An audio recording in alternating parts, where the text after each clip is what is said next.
Berawal dari hubungan sebatas pekerjaan, Henny Mona resmi dipersunting oleh pesinetron Sandy Tumiwa. Keduanya melangsungkan prosesi akad pada tanggal 7 Maret tahun 2021 kemarin dengan hanya dihadiri oleh keluarga inti. Keputusan menikah sudah dipikirkan matang-matang baik oleh Sandy maupun Henny. Keduanya pun berharap bisa saling memperbaiki diri belajar dari kegagalan rumah tangga sebelumnya. Pernikahan yang tiba-tiba antara Sandy Tumiwa dan Henny Mona menimbulkan dugaan adanya settingan.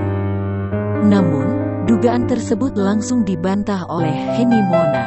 Henny Mona mengaku tak mau terlalu menanggapi kabar yang beredar karena ia merasa tak tahu jalan ke depan seperti apa.